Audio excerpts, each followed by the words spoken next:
About a big picture in the Big Ten. What do you think from the men's point of view?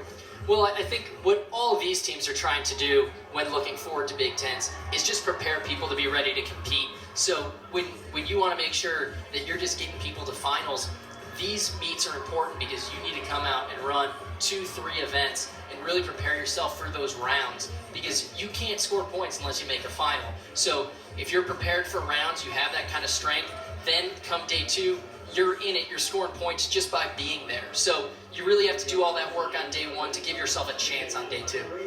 And rounds are really, really tough to make, and it just takes practice and experience and confidence in your ability, and that's what these events are for, running multiple events on the same day to help get you prepared for multiple races again in the future. Let's break down the lane assignments here for our final event, the men's 4x400 meter relay, section 2 of 2. Michigan State will be in lane 4, the Buckeyes in lane 5, the Wolverines in lane 6. And Sarah and Declan leading off for Michigan State will be Pierre Brown, a sophomore. Leading off for Ohio State will be Donnie James, a sophomore. And for Michigan will be the senior, Desmond Melson. Yeah, we saw Donnie James in that open 400 where it was just Ohio State teammates. He doesn't have the rest of those teammates up against him this time, so he's going to be really out there trying to push himself, see if he can give Ohio State an early lead. And this is about bragging rights, right? Early in the season, you want to come out and see what you can do, how you can establish your team when it comes time for Big Ten championships. You want to say, hey, we've already taken these teams down. We can do it again. Kendel Hammock, who was listed as the second, looks like he's actually got the baton in his hand. So, and we knew that, right? We knew there was going to be some shuffling. Yeah, you always get that towards the end of the race. You know, we weren't expecting, necessarily to have some 800 runners that have to drop down, but at some point when you've competed 2-3 events in the day, you just have to be smart and not overstretch yourself too early in the season. All right, Declan, with this race underway, let's go back to Megan O'Brien. And guys, really, when we talked to Ohio State head coach, she spoke so glowingly about the dominant distant performances by Michigan and how that's propelled them ahead of the Buckeyes in this meet. While the 400 isn't exactly distance, but it certainly does have some distance elements, and it just shows the strength that the Wolverines have had and the amount of depth, the different athletes that they can put into different events, the 400, the 800, the 600. You build your team around distance and middle distance, it pays off, and we're seeing that today. It's important to be deep in those fields as well, especially when you go first through fourth or first through fifth. That's huge amounts of points, which is why the scores have shaken up from the beginning of the meet to now.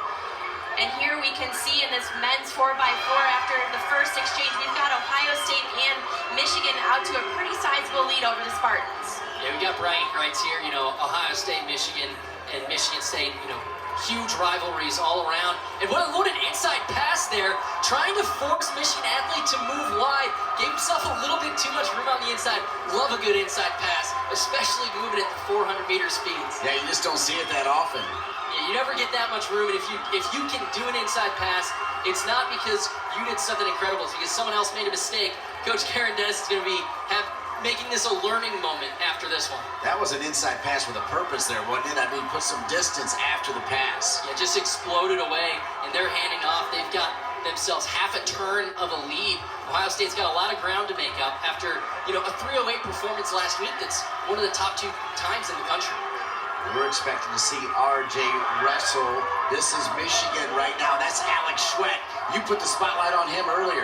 Yeah, Schwett, last year, he was part of that All-American relay team. So when you have elements, that kind of experience, he knows how to get out in front and hold on to a lead, stay composed. And even though you might not be pushed to run your fastest time, you have to learn how to go out there and extend that lead right when you get the baton.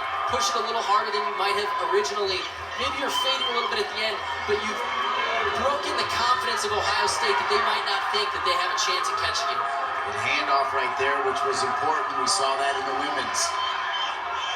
Handoffs are critical in this event. They can make or break you, but Hartman of Michigan maintaining this sizable lead over Andre Jeff from Ohio State. We've got a lap to go in this men's 4x400 meter relay.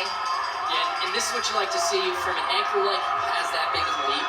You just give it everything you have that first 50 meters, because once you extend that lead, Andre Jeff's looking up and he goes, I've got 50 meters. I can't make up 50 meters over 400.